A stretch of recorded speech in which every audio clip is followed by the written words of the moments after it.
Well dear students, आज हम लोग एक बहुत ही इम्पोर्टेंट रेडॉक्स रिएक्शन का टॉपिक डिस्कस करेंगे, how to balance redox reaction. देखिए, दो तरह की रिएक्शंस हमारे सामने आएंगी। एक मॉलिक्यूलर फॉर्म होता है रिएक्शन का और एक आयनिक फॉर्म होता है रिएक्शन का।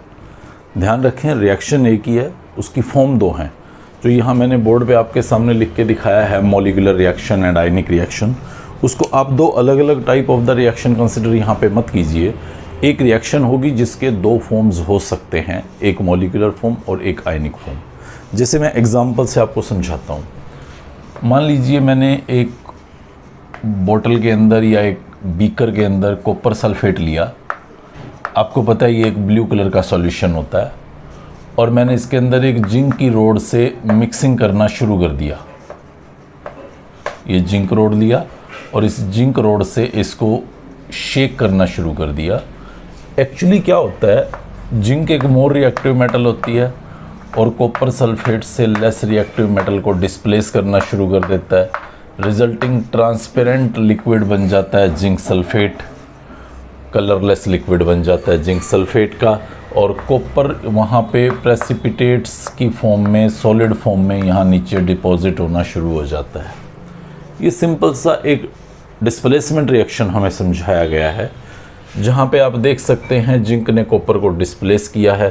थोड़ा माइन्यूटली देखें तो जिंक के ऊपर यहाँ पे 0 चार्ज था और यहाँ पे जिंक +2 में बदल गया है, जबकि यहाँ कॉपर पे +2 चार्ज था और वो 0 में बदल गया है। तो 0 से +2 बनना ये ऑक्सीडेशन था जिंक का, और कॉपर आयन का 0 बनना, इलेक्ट्रॉन गेन करना, ऑक्सीडेशन स्टेट को डिक्रीज करना, ये रिडक्शन था। तो आप यहाँ पे देख रहे हैं दोनों चीज़ें हो रही हैं, तो ये एक रेडॉक्स रिएक्शन है। इस पर्टिकुलर रिएक्शन में थोड़ा सा और ज़्यादा माइन्यूटली देखें तो आप कह सकते हैं कि जिंक ने 2 इलेक्ट्रॉन्स को लॉस किया। ये एक पर्टिकुलर हाफ रिएक्शन था, ऑक्सीडेशन रिएक्शन या ऑक्सीडेशन हाफ रिएक्शन। जबकि कॉपर आयंस ने इलेक्ट्रॉन को गेन किया, तो ये दूसरा हाफ रिएक्शन था, रिडक्शन हाफ रिएक्शन। अगर मैं दोनों हाफ रिएक्शंस को, ऑक्सीडेशन और रिडक्शन हाफ रिएक्शंस को ऐड कर दूं, तो ऐड करने पे जस्ट दोनों के रिएक्टेंट्स को ऐड कर दूंगा और दोनों के प्रोडक्ट्स को ऐड कर दूंगा। इलेक्ट्रॉन से इलेक्ट्रॉन कैंसिल हो जाएंगे। मेरे पास जो बचेगा, zinc plus Cu2 positive converted into zinc ions plus copper. तो ये जो आप रिएक्शन देख रहे हैं, ये वही रिएक्शन है जो आपको ऊपर दिखा रखा था। ये बस मॉलिक्यूलर फॉर्म था और ये आपके पास आयनिक फॉर्म है। रिएक्शन वही है, फ़र्क है सिर्फ यहाँ पे कुछ ऐसे आयंस मौजूद हैं जिनको कुछ नहीं करना रिएक्शन में, सिर्फ आयंस के चार्जेस को बैलेंस करना है। इन आयंस को बोलते हैं स्पेक्टेटर आयंस। स्पेक्टेटर, दर्शक। जैसे IPL चल रहे हैं, जस्ट 22 प्लेयर्स ग्राउंड पे खेल रहे हैं, बाकी तो सिर्फ स्पेक्टेटर्स हैं, उनको कुछ नहीं करना खास उस मैच से देखने के अलावा। सिमिलरली यहाँ पे भी जो रिएक्शन के अंदर इन्वॉल्व हैं वो जिंक कॉपर आयंस ही हैं। सल्फेट आयंस को कुछ नहीं करना, वो स्पेक्टेटर आयंस यहाँ पे मौजूद हैं। इस तरह से हमारे पास सभी रिएक्शंस दो अलग अलग फॉर्म्स में लिखी जा सकती हैं। जो एक मॉलिक्यूलर फॉर्म होगा जिसमें विद स्पेक्टेटर आयंस कुछ मॉलिक्यूल्स रिएक्शन के अंदर इन्वॉल्व होंगे, और एक आयनिक फॉर्म होगा जिसमें हमने उस रिएक्शन को आयंस की फॉर्म में रिप्रेजेंट कर रखा होगा। इन रियल ऐसा नहीं होगा कि आपके पास प्योर कॉपर आयंस पड़े हुए हैं, उसके साथ डेफिनेटली कोई नेगेटिव आयन जुड़ा हुआ होगा चार्ज को बैलेंस करने के लिए। तो आयनिक फॉर्म और मॉलिक्यूलर फॉर्म में आप क्लियर कट डिफरेंस समझें। ये कोई एक रिएक्शन है जिसमें स्पेक्टेटर आयंस को हटा के अगर हमने रिएक्शन में इन्वॉल्व आयंस को रिप्रेजेंट किया तो वो आयनिक रिएक्शन होगा, और अगर न्यूट्रल मॉलिक्यूल्स के साथ हमने वो रिएक्शन दिखाई तो वो एक मॉलिक्यूलर रिएक्शन होगी। एक और एग्जांपल मैं यहाँ आपके सामने दिखाता हूँ ठीक इसी तरह का, और फिर हम देखेंगे कि किस तरह से उस रिएक्शन के दो फॉर्मेट हो सकते हैं। तो अब की बार हमने क्या किया, यहाँ पे सिल्वर नाइट्रेट ले लिया और उसके अंदर कॉपर को डाला। तो कॉपर क्योंकि मोर रिएक्टिव होता है तो वो इस लेस रिएक्टिव को यहाँ पे डिस्प्लेस कर देगा और हमारे पास कॉपर नाइट्रेट प्लस Ag बन जाएगा। फिर दोबारा चेक करें, कॉपर 0 से +2 बन रहा है और Ag+1 है, वो +1 से 0 बन रहा है। तो आप यहाँ पे देख सकते हैं कि ये आपके पास ऑक्सीडेशन हो रहा है और ये आपके पास रिडक्शन हो रहा है। तो अगर मैं ऑक्सीडेशन रिएक्शन लिखूं या ऑक्सीडेशन हाफ रिएक्शन लिखूं जो इसके अंदर हो रही है, तो वो copper converting into copper 2 positive है, 2 इलेक्ट्रॉन्स को छोड़ रहा है वो, जबकि यहीं इसके अंदर रिडक्शन हो रहा है, रिडक्शन हाफ रिएक्शन है, जहाँ पे Ag आयंस इलेक्ट्रॉन्स को गेन करके Ag बना रहा है। दोनों को ऐड कर दूं तो मेरे पास यही रिएक्शन बन जाएगी। ऐड करते हुए जब भी 2 हाफ रिएक्शंस को ऐड करेंगे तो आप ध्यान रखिएगा लॉस एंड गेन इक्वल होना चाहिए इलेक्ट्रॉन्स का। जो जितने इलेक्ट्रॉन को कोई लॉस करेगा तो वहाँ उतने ही गेन करने वाली बॉडी होनी चाहिए। यहाँ पे ऐसा नहीं था तो मैं क्या करूँगा, इस पूरी रिडक्शन हाफ रिएक्शन को 2 से मल्टीप्लाई कर देता हूँ सो दैट ये 2 और ये 2 बन जाए। और अब इन दोनों को ऐड करूँगा तो लॉस गेन बराबर होगा Cu + 2Ag positive converted into 2Ag + Cu2 positive. Please remember, जो ये रिएक्शन यहाँ पे लिखी थी मैंने, ये वाली रिएक्शन, और जो ये वाली रिएक्शन मैंने लिखी है, दोनों बिल्कुल सेम हैं। दोनों एक ही रिएक्शन के 2 रूप हैं, एक मॉलिक्यूलर फॉर्म है और एक आयनिक फॉर्म है। और इस तरह से मैं कितनी ही रिएक्शंस लिखता चला जाऊं, सब पॉसिबिलिटीज़ हैं। सी, एक रिएक्शन दिखा रहा हूं आपके सामने, थोड़ा मुश्किल सी दिखेगी बट चलो कोई नहीं, जो बात समझना चाहते हैं वो तो इसी से समझ पाएंगे। ये एक रिएक्शन बना रहा हूं मैं यहाँ, KMnO4 + FeSO4 + H2SO4, ये बनाता है MnSO4 +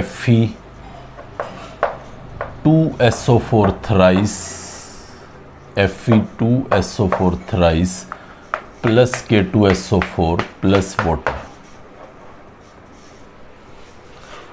और एक रिएक्शन ये लिख रहा हूं, MnO4 negative plus Fe2 positive plus H positive gives Mn2 positive plus Fe3 positive. दोनों रिएक्शंस को जब आप बहुत माइन्यूटली ऑब्जर्व करेंगे तो आपको पता चलेगा कि दोनों रिएक्शंस बिल्कुल एक जैसी हैं, कोई फ़र्क नहीं है दोनों में। शक्ल बहुत अलग है, ये बहुत छोटी लिखी है, ये बहुत बड़ी लिखी है, लेकिन डिफरेंस किसी तरह का कुछ नहीं है। यहाँ आपको कुछ K+ या सल्फेट आयंस दिखाई दे रहे हैं, जबकि यहाँ आपको ऐसा कुछ दिखाई नहीं दे रहा। एक्चुअली जो नहीं दिखाई दे रहे हैं यहाँ पे, वो सब स्पेक्टेटर आयंस हैं जिनका काम सिर्फ चार्ज को बैलेंस करना था। एज सच अगर मैं देखूं तो इस रिएक्शन के अंदर और इस रिएक्शन के अंदर टेक्निकली कोई भी फ़र्क नहीं है, दोनों एक ही रिएक्शंस हैं जिसके मैंने 2 अलग अलग रूप आपको दिखाए हैं। तो हम अभी यहाँ पे इन्हीं रिएक्शंस की बैलेंसिंग समझने की कोशिश करेंगे। हमारे पास मॉलिक्यूलर रिएक्शन को बैलेंसिंग करना भी पूछा जा सकता है और आयनिक रिएक्शन को बैलेंस करना भी पूछा जा सकता है। तो मैं यहाँ पे एक मेथड के थ्रू आपको बैलेंसिंग ऑफ पैराडॉक्स रिएक्शन समझाऊंगा। यहाँ पे 2 मेथड मुझे एक्सप्लेन करने हैं इस चैप्टर के अंदर। तो जो पहला मेथड मैं यहाँ पे एक्सप्लेन करूँगा वो है ऑक्सीडेशन नंबर मेथड। एक रिएक्शन को समझ लीजिए, एक रिएक्शन को बैलेंस करते हुए सारे स्टेप्स को समझ लीजिए, फिर कुछ भी नहीं बचेगा। Oxidation number method. तो एक रिएक्शन लिख रहा हूँ मैं, सबसे पहले आसान सी रिएक्शन लिखूँगा, zinc plus HNO3 that gives zinc nitrate plus NO plus water. ये हमारे पास रिएक्शन है। और मैं इसको बैलेंस करना चाहता हूँ। तो जब मैं इसको बैलेंस करना चाहता हूँ तो सबसे पहला काम मुझे क्या करना है? हो सकता है आपको लगे sir hit and trial use कर लो, हिट एंड ट्रायल बहुत आसान है, हम 2 मिनट में कर देंगे, 10th में हमें समझाया गया था, तो हो सकता है कि वो आप कर दें। लेकिन ऐसा भी हो सकता है कि आप उससे 2 घंटे लगा दें और बैलेंस ना हो पाएँ, कुछ ऐसी रिएक्शंस भी होती हैं, तो ये वहाँ पे हमें हेल्प करते हैं मेथड्स। बट यहाँ तो हमें टेक्निक समझनी है कि किस तरह से उसको बैलेंस करेंगे। तो आप सबसे पहले क्या करेंगे, इस पूरी रिएक्शन के अंदर उन स्पेसिस को अंडरलाइन कर लें जिनके अंदर ऑक्सीडेशन स्टेट बदल रहा है। तो यहाँ पे हिट एंड ट्रायल सर्च करेंगे आप, जिंक HNO सब के ऑक्सीडेशन स्टेट्स देखेंगे तो आपको पता चलेगा कि एक तो जिंक के ऑक्सीडेशन स्टेट में बदलाव हो रहा है और एक नाइट्रोजन के ऑक्सीडेशन स्टेट में भी बदलाव हो रहा है। मैंने इसको अंडरलाइन नहीं किया क्योंकि इस नाइट्रोजन के ऑक्सीडेशन स्टेट में बदलाव नहीं हो रहा है। आप कैलकुलेट करके देख लेना, आपको समझा चुका हूँ ऑक्सीडेशन स्टेट निकालने। तो इन नाइट्रोजन्स के ऑक्सीडेशन स्टेट पे बदलाव हो रहा है। ऑक्सीडेशन स्टेट यहाँ पे जिंक का 0 है और यहाँ +2 है, नाइट्रेट का -1 होता है तो जिंक का +2 निकलेगा। यहाँ नाइट्रोजन का ऑक्सीडेशन स्टेट +5 है और यहाँ नाइट्रोजन का ऑक्सीडेशन स्टेट +2 है। फिर आप देखें कि इंक्रीज कितना हो रहा है ऑक्सीडेशन नंबर, तो आपको पता चल रहा है इंक्रीज बाई 2 ऑक्सीडेशन नंबर। और अगर आप डिक्रीज देखें तो दिस इज डिक्रीज बाई 3, मतलब कितना ऑक्सीडेशन नंबर इंक्रीज या डिक्रीज हो रहा है वो आप नोट कर लें। जैसे मैंने यहाँ पे नोट किया कि इंक्रीज हो रहा है 2 से और डिक्रीज हो रहा है 3 से। उसके बाद आपको ये इंक्रीज और डिक्रीज बराबर करना है। कैसे बराबर करना है? कुछ न्यूमरल से मल्टीप्लाई करके। जैसे मान लो मैं इसको मल्टीप्लाई कर देता हूँ 3 से। 3 से मल्टीप्लाई करने का मतलब है यहाँ पे भी 3 लिख दूँ और यहाँ पे भी 3 लिख दूँ, तो इसका मतलब होगा 3 जिंक 2+ में बदल रहे हैं तो इंक्रीज हो जाएगा 6 से। और इसको 2 से मल्टीप्लाई कर दूं और इसको 2 से मल्टीप्लाई करने का मतलब है यहाँ पे भी 2 लिख दूं और यहाँ पे भी 2 लिख दूं, मतलब 2 नाइट्रोजन हैं +5 के और वो 2 नाइट्रोजन बदल रहे हैं +2 में, तो मतलब टोटल डिक्रीज हो रहा है 6 का। इस तरह से मुझे इंक्रीज और डिक्रीज बराबर करना होता है कुछ सुटेबल नंबर से मल्टीप्लाई करके, मतलब उनके आगे कुछ स्टोइकियोमेट्रिक कोएफिशिएंट ऐड करके, ताकि उस पर्टिकुलर रिएक्शन में इंक्रीज और डिक्रीज इक्वल हो जाए। ये हमारा स्टेप एक बार हो जाने के बाद, आप इसको मैं हटा देता हूँ क्योंकि ये स्टेप आपका हो चुका है। रिएक्शन को मैं फिर दोबारा से एक बार लिख लेता हूँ जिसमें फालतू की चीज़ें नहीं दिखा रहा। 3 zinc plus 2 HNO3 that gives 3 zinc nitrate plus 2 NO plus water। अब क्या करना है मुझे? इंक्रीज डिक्रीज तो बराबर कर लिया। तो अब आप देखिए ऑक्सीजन और हाइड्रोजन के अलावा जितनी भी स्पेसिस हैं उन सब को बराबर कीजिए, जस्ट हिट एंड ट्रायल, इसी सीक्वेंस में चलना है। तो देखो जिंक इधर 3 है, इधर 3 है, कोई दिक्कत नहीं है। H और O को छोड़ दो, N इधर 2 हैं, जबकि इधर आप अगर N देखेंगे तो 8 हैं। देख लीजिए 2 नाइट्रोजन यहाँ पे, 2 नाइट्रोजन ये 3 से मल्टीप्लाइड है, मतलब 6 नाइट्रोजन हैं इसके अंदर और 2 नाइट्रोजन हैं इसके अंदर, 8 नाइट्रोजन है, जबकि इधर 2 हैं। तो हिट एंड ट्रायल बैलेंस करने का मतलब है कि यहाँ पे 8 नाइट्रोजन होने चाहिए। अब आप सोचेंगे सर ये आपने बोला था कि ये तो फिर ऑक्सीडेशन स्टेट +5 से +2 वाले ज़्यादा हो जाएगा, इंक्रीज डिक्रीज बिगड़ जाएगा। नहीं बिगड़ेगा।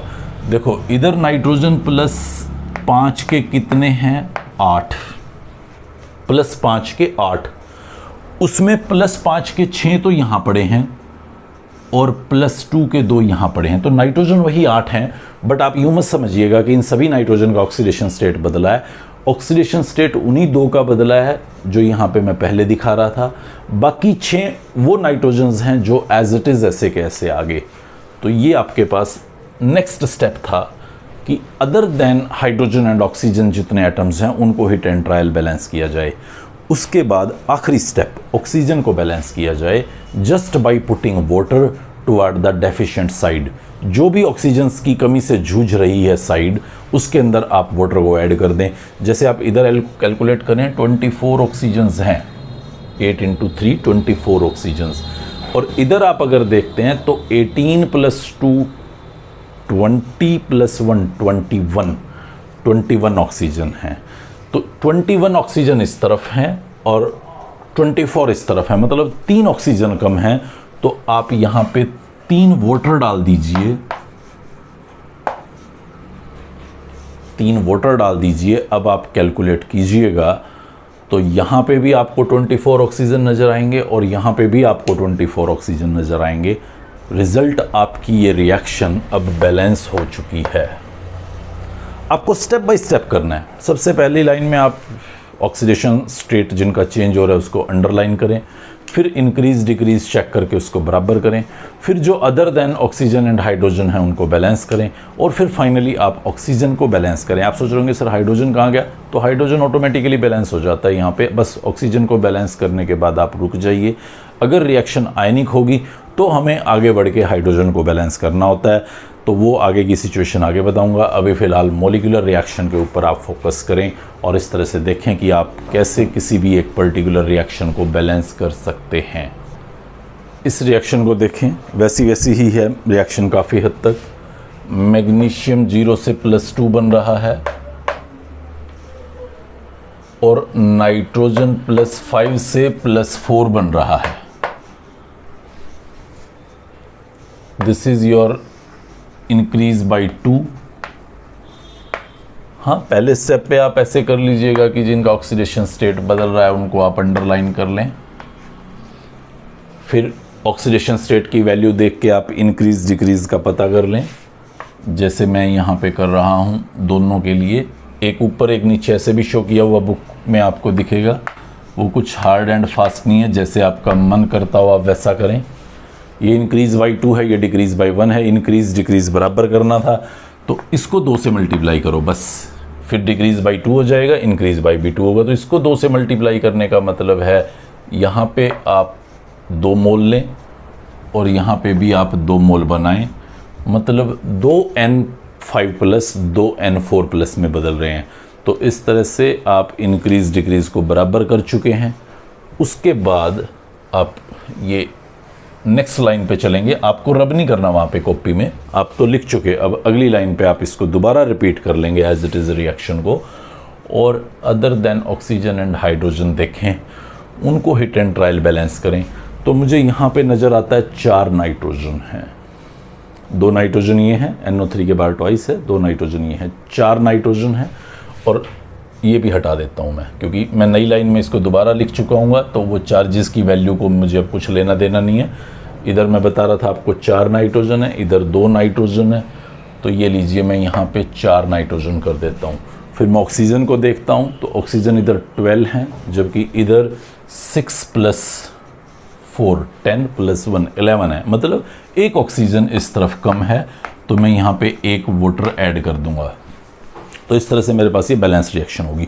एक और लास्ट रिएक्शन के अंदर मैं बताना भूल गया आपको कि वाटर जब 2 बार आ रहा है तो डुप्लीकेसी नहीं रखनी लिखते हुए, जस्ट 2 मोल लिख देना है और एक वाटर हटा देना है। जैसे वहाँ पे मैंने 4 वाटर या जो भी डाले होंगे, मतलब उनको एक साथ इकट्ठा लिख देना है, तो ये आपके पास एक बैलेंस्ड फॉर्म हो जाएगा इस पर्टिकुलर रिएक्शन के लिए। इस रिएक्शन को देखें, हालांकि लग रहा है तो पहले जैसी ही तो लिखी है, लेकिन आप प्रोडक्ट देखेंगे तो डिफरेंट है। यहाँ मैंने N2O दिखा रखा है, जबकि फर्स्ट रिएक्शन में मैंने NO दिखाया था। तो इस पे भी कंफ्यूज नहीं होना। नाइट्रिक एसिड की कंसंट्रेशन डिसाइड करती है, टेम्परेचर डिसाइड करता है कि प्रोडक्ट क्या क्या बनेंगे। जैसे मैं जिंक की रिएक्शन दिखा रहा हूँ तो यहाँ पे मैं NO भी लिख सकता हूँ, NO2 भी लिख सकता हूँ, N2O भी लिख सकता हूँ, अमोनियम नाइट्रेट भी लिख सकता हूँ। बहुत सारे ऑप्शंस होते हैं प्रोडक्ट बनने के, जो HNO3 की कॉन्सेंट्रेशन पे और HNO3 के टेम्परेचर पर डिसाइड करेंगे प्रोडक्ट को। तो इसलिए कंफ्यूज मत होना, रिएक्शन जो लिखी हुई है वो सही है। देखें यहाँ पे ऑक्सीडेशन स्टेट जिंक का बदल रहा है, 0 से +2 बन रहा है। यहाँ पे नाइट्रोजन का ऑक्सीडेशन स्टेट बदल रहा है, वो +5 से +1 बन रहा है। जिनका ऑक्सीडेशन स्टेट चेंज हो रहा है आप उनको अंडरलाइंड रखें ताकि कंफ्यूजन ना हो।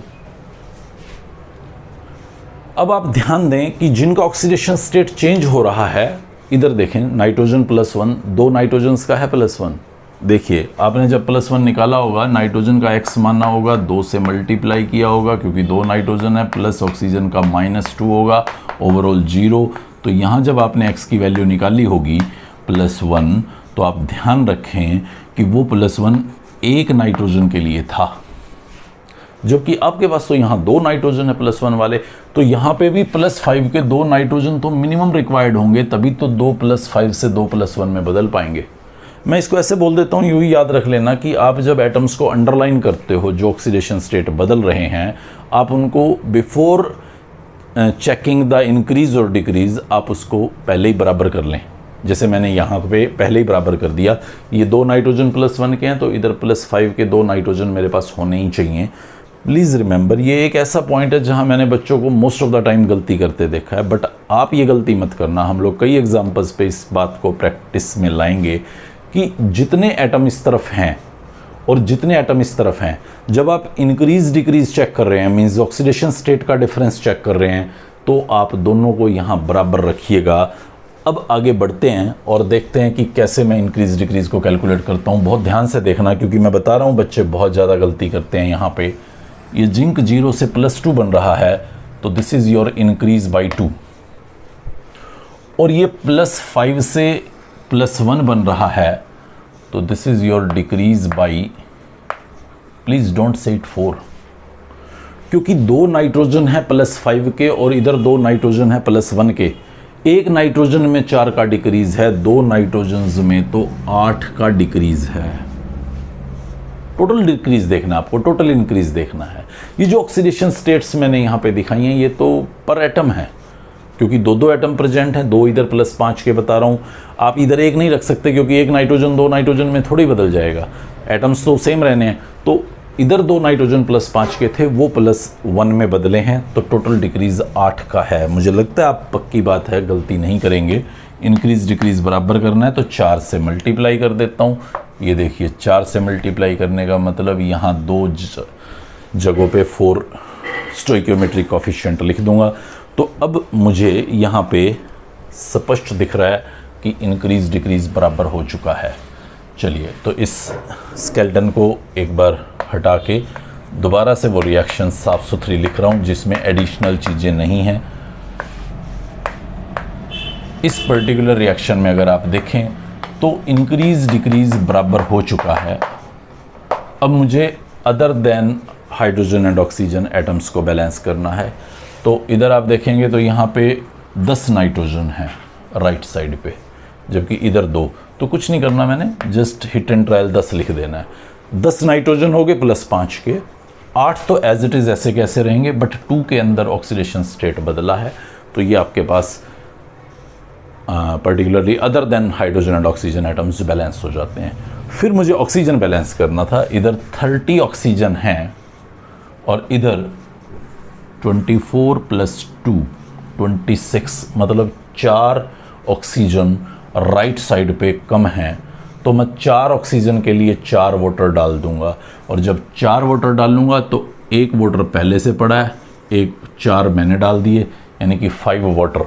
ये हमारे पास रिएक्शन का बैलेंस्ड फॉर्म होगा। अगर आप सोचें कि क्यों इतना लंबा तरीका सीखा हमने, हमारे पास था तो सही, हिट एंड ट्रायल हम कर लेते थे।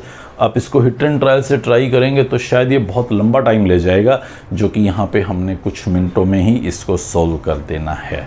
तो ये सारे एग्जाम्पल मैंने जो यहाँ पे दिखाए हैं, वो सारे एग्जाम्पल कुछ मॉलिक्यूलर रिएक्शंस के एग्जाम्पल थे, जिसमें हम रिएक्शन को बैलेंस करना सीख रहे थे।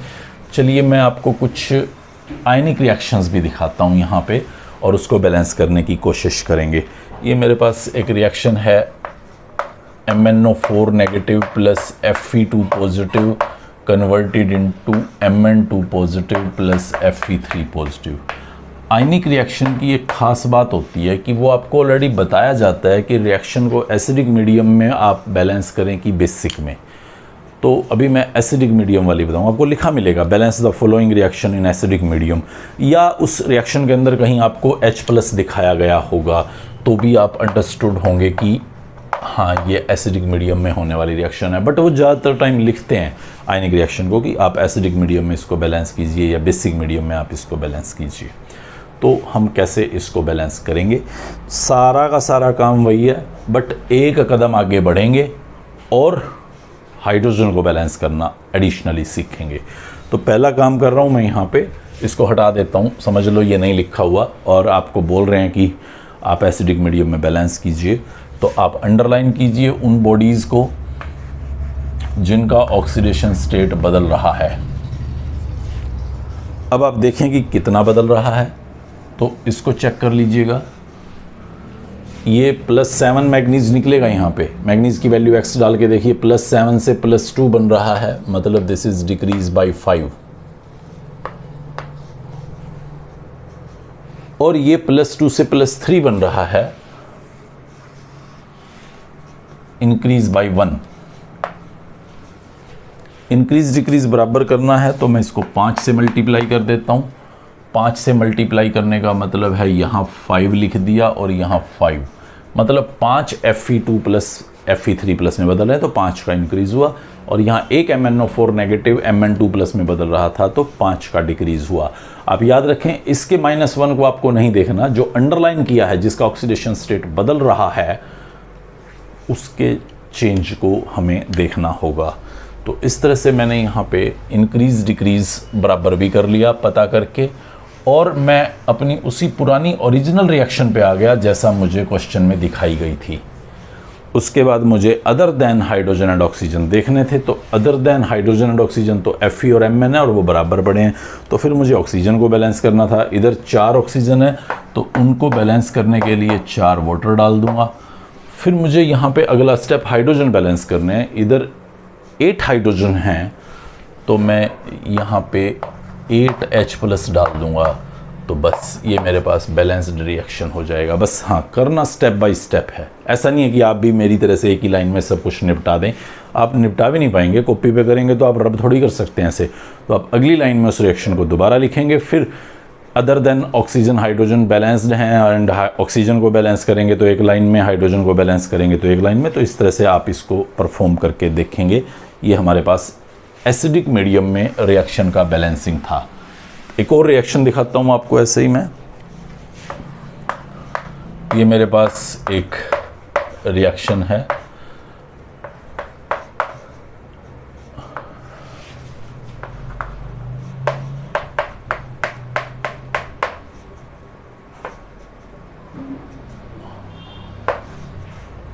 ये लीजिए, ये रिएक्शन है और मैं इसको एसिडिक मीडियम में बैलेंस करना चाहता हूँ। मुझे बताया गया है कि एसिडिक मीडियम में बैलेंस करना है। बहुत ध्यान दीजिएगा, जिनका ऑक्सीडेशन स्टेट बदल रहा है मैं उनको अंडरलाइन कर रहा हूँ और चेक कर रहा हूँ इंक्रीज डिक्रीज। ये है आपका डिक्रीज बाई, देखते हैं कितना, आप तब तक ट्राई करें कि कितना डिक्रीज हो रहा है। और यहीं पे ये जगह थोड़ी स्पेस क्रिएट कर लेता हूँ अब मैं। यहीं पे अगर आप देखें तो ये मुझे दिख रहा है इंक्रीज बाई। अब आप चेक कीजिए ऑक्सीडेशन स्टेट, देखिए पहले एक बार। यहाँ पे नाइट्रोजन का ऑक्सीडेशन स्टेट आ रहा है +3 और यहाँ पे नाइट्रोजन का ऑक्सीडेशन स्टेट आ रहा है +5, तो मैं इसको बोल सकता हूँ दिस इज इंक्रीज बाई 2। बहुत बढ़िया। यहाँ क्रोमियम का ऑक्सीडेशन स्टेट आप कैलकुलेट कीजिएगा, वो आ रहा है +6। देखो मैं करता हूँ, 2 × x +-2 ऑक्सीजन का होता है, 7 लगे हुए हैं, ओवरऑल चार्ज -2 है, तो x की वैल्यू यहाँ पे निकाली मैंने +6। अब ध्यान दीजिएगा x एक क्रोमियम के लिए था, 2 क्रोमियम थे तो 2 से मल्टीप्लाई किया मैंने, तो x एक क्रोमियम के लिए था और +6 से वो +3 बन रहा है, +6 से वो +3 बन रहा है। तो मैं कह सकता हूँ कि दिस इज डिक्रीज बाई 3। आप देखिए ध्यान से, ये गलत हो जाएगा क्योंकि इधर 2 क्रोमियम है तो इधर भी 2 क्रोमियम होने ही चाहिए, ये ऐसा नहीं हो सकता कि 2 का 1 बन जाए। इधर 2+6 के हैं तो इधर 2+3 वाले वो बनेंगे, जैसा कि एक ही फॉर्मेट क्रोमियम का दिखाया गया है। तो इधर अगर मुझे 2 क्रोमियम +6 के हैं तो इधर 2+3 के बनेंगे, श्योर है ये। या तो वो वहाँ कोई प्रोडक्ट क्रोमियम 6+ का और दिखाता, फिर तो मैं कह देता कि हाँ नहीं बनेंगे, बट अभी तो मैं ऐसा नहीं बोल सकता। तो इधर 2 क्रोमियम है तो इधर भी 2 क्रोमियम, आप पहले ही बैलेंस कर लीजिए उसको अंडरलाइनिंग के टाइम पे ही, और आप अब देखेंगे कि 2+6 से जब +3 से बन रहे हैं तो डिक्रीज जो होगा वो 6 से होगा, टोटल डिक्रीज जो होगा वो 6 से होगा, और इंक्रीज जो था वो 2 से था। आप इसको एक साथ इकट्ठा भी दिखा सकते हैं, डिक्रीज बाय 6। यहाँ गलती मत करना, ये वही जगह जहाँ मैं पीछे बता रहा था N2O वाले केस में कि यहाँ गलती हो सकती है। तो इसको अगर आप 6 से डिक्रीज पा रहे हैं, इसको 2 से इंक्रीज पा रहे हैं, तो 3 से मल्टीप्लाई कीजिए। अब इंक्रीज डिक्रीज बराबर है, 3 से मल्टीप्लाई करने का सिंपल मतलब है ये। चलिए रिएक्शन को फिर दोबारा लिख लेता हूँ एक बार, ताकि एडिशनल जो चीज़ें चार्ज वार्ज मैंने लिख दिए वो आपको इंटरफियर ना करें। ये Cr2O7 2 negative plus 3NO2 negative gives 2Cr3 positive plus 3NO3 negative. Other than oxygen and hydrogen check करें, वो सब बैलेंस्ड पड़े हैं। ऑक्सीजन को देखें, इधर आपके पास 6 + 7 13 ऑक्सीजन हैं, जबकि इस तरफ 9, मतलब 4 ऑक्सीजन राइट साइड पे कम हैं, और 4 ऑक्सीजन राइट साइड पे कम हैं तो 4 वाटर डाल दीजिए आप। अब आप देख लीजिए, इधर भी 13 है और इधर भी आपके पास 13 ऑक्सीजन हैं। फिर हाइड्रोजन को बैलेंस करना है, तो इधर 8 हाइड्रोजन हैं, तो आप इधर 8H+ डाल दीजिए, क्योंकि एसिडिक मीडियम में आप बैलेंसिंग कर रहे हैं। तो ये आपके पास कंप्लीट बैलेंस्ड रिएक्शन होगी। एक और रिएक्शन देखते हैं हम यहाँ पे, इसी तरह से आयनिक रिएक्शन को देखेंगे और उसको बैलेंस करने की कोशिश करेंगे। मान लीजिए मेरे पास ये कोई रिएक्शन है, MnO4 negative plus C2O4 2 negative gives CO2 plus Mn2 positive, और आपको बताया गया है कि इसको एसिडिक मीडियम में बैलेंस करना है। तो C क्या क्या करेंगे, अब फिर ध्यान से देखना। जिन जिन का ऑक्सीडेशन स्टेट बदल रहा है उसको अंडरलाइन कर लीजिए। इधर कार्बन का बदल रहा है तो कार्बन को किया मैंने। फिर इधर क्योंकि 2 कार्बन है तो यहां भी चुपचाप 2 कार्बन कर दीजिए आप पहले से ही। फिर इंक्रीज डिक्रीज देखिए, ये +7 से +2 बन रहा है, मैग्नीज का निकाल के देख लेना। +7 से +2 मतलब डिक्रीज बाई 2, +7 से +2। जबकि यहाँ पे आप देखें तो यहाँ कार्बन का जो ऑक्सीडेशन स्टेट निकल के आ रहा है वो +3 आ रहा है, और इधर जो निकल के आ रहा है वो +4 आ रहा है।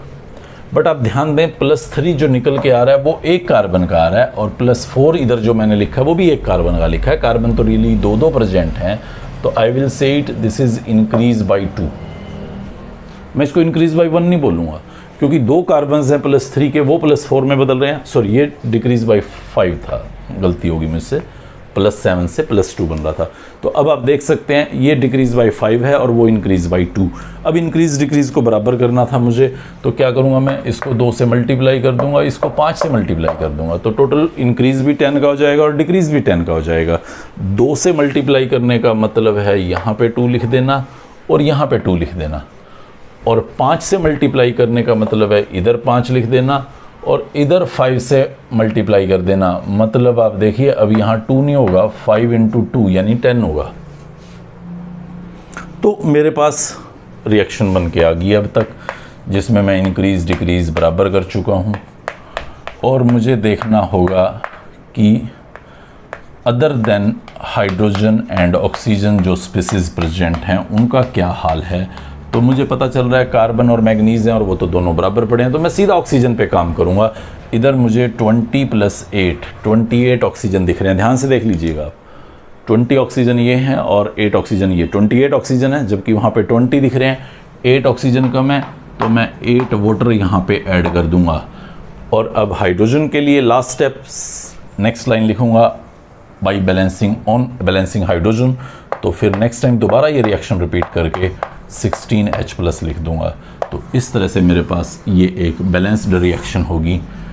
एसिडिक मीडियम के अंदर आयनिक रिएक्शन को बैलेंस किस तरह से किया जाना है, वो पर्टिकुलर पॉइंट हम यहाँ पे समझने की कोशिश कर रहे हैं इन कुछ एग्जाम्पल से, जो एक बहुत ही फ्रीक्वेंटली पूछा हुआ क्वेश्चन रहेगा आपके पास। नेक्स्ट लेक्चर के अंदर हम इन्हीं आयनिक रिएक्शंस को फिर दोबारा से पढ़ेंगे, बेसिक मीडियम के अंदर किस तरह से बैलेंस किया जाता है, और कुछ और रिएक्शंस को लेके आएंगे इसी ऑक्सीडेशन नंबर मेथड के साथ कि किस तरह से हम लोग इसे बैलेंस कर सकते हैं। तब तक आप इनकी प्रैक्टिस करें अच्छे से, और फिर उसके बाद हम एक और मेथड पढ़ेंगे, हाफ रिएक्शन मेथड, जिससे हम इन रिएक्शंस को बैलेंस करना सीखेंगे। Good bye.